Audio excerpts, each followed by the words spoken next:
देखिए, अभी जो हम क्वेश्चन डिस्कस कर रहे हैं वो है simply question number 36। Question number 36 में क्या बोला जाता है कि ब्लूबेरी लिमिटेड एंटर करिए into the following transaction during the year. अब वो क्या करिए, एंटर करिए into a speculative interest rate option costing 10,000 to borrow this from Exim bank.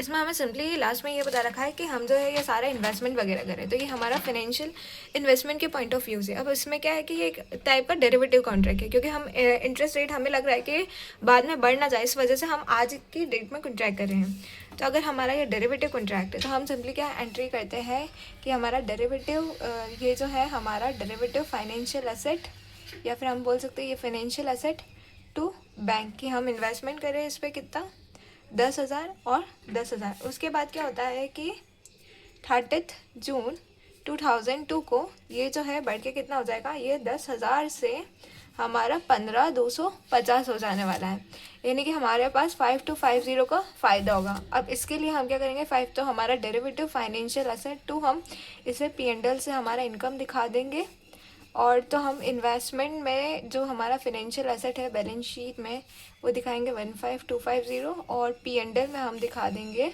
5250। इस तरीके से हमारा जो फर्स्ट वाला है वो हो जाएगा।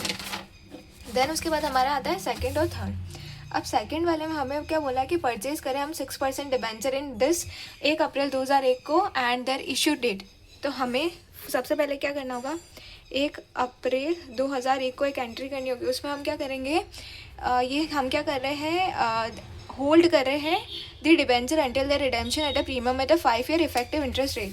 तो हम सिंपली क्या कर रहे हैं, इन्वेस्टमेंट इन डिबेंचर कर रहे हैं। हम क्या कर रहे हैं, investment in debenture to bank, investment in debenture to bank, जो कि कितना दिख रहा है हमें एज अ 1,50,000। तो 1,50,000 ये हो गया हमारा इन्वेस्टमेंट इन डिबेंचर। उसके बाद हम क्या कर रहे हैं, फॉर 5 ईयर्स तक होल्ड करके रख रहे हैं, तो उसको हम क्या दिखाएंगे कि इन्वेस्टमेंट इन डिबेंचर हो गया, फिर investment in debenture to interest income. तो हमारी कितनी हो जाएगी, इंटरेस्ट इनकम हो जाएगी, यानी कि 1,50,000 का हमारे पास इंटरेस्ट इनकम कितना हो जाएगा फॉर 8%। तो दिस विल गिव अस 1,50,000 का 8% एज अ 12,000।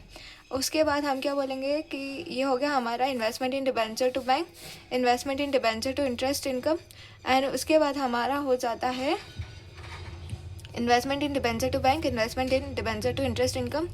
एंड एक और जो हमारा थर्ड पॉइंट में वो हम डिस्कस करते हैं कि हम इतना हमारा कम हो जाएगा, तो यानी कि हमारे पास पैसा आएगा to investment in debenture, because ये क्या है ACM पर है, और ये कूपन कितना मिलने वाला है 1,50,000 का। दिस विल बी 6%, तो दिस विल बी 6%, तो 1,50,000 का 6%, दिस विल कम एज 9,000।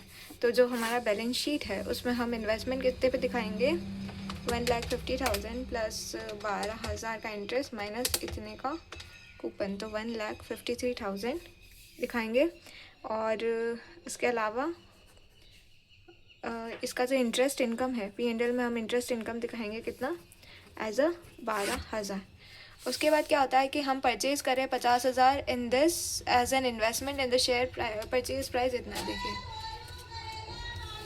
तो इसमें हमें क्या दिखाना पड़ेगा कि show the counting treatment in relevant extract for the financial statement for the year ended transaction of financial designated at FV।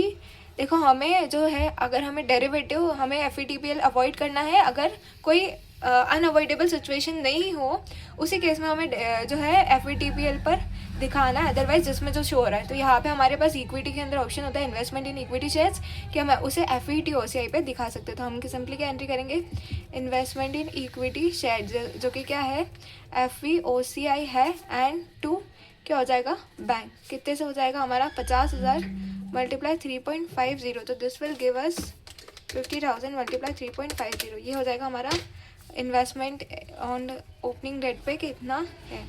उसके बाद हमारा ये जो फेयर वैल्यू इंक्रीज है, यानी कि 3.75 जो कि 3.50 पे था, तो ये हम कितने से दिखा सकते हैं, 3.75 माइनस 3.75 माइनस 3.5, ये हो जाएगा हमारा 0.25। तो 0.25 multiply 50,000, this will give us, तो ये हो जाएगा हमारा 12,500। तो 12,500 को हम कैसे दिखाएंगे, investment in equity shares to FVOCI, जो कि होगा 12,500 तो हमारा जो इन्वेस्टमेंट है वो कितने पे दिखेगा 1,75,000 plus 12,500, this will give us 187,500। और हमारे जो एक्सट्रैक्ट है उसमें ये तो बैलेंस शीट में दिख जाएगा, OCI में हमारा कितना दिखेगा, OCI रिजर्व में हमारा दिख जाएगा 12,500। तो ऐसा करके हमारा ये क्वेश्चन सॉल्व हो जाएगा फर्दर।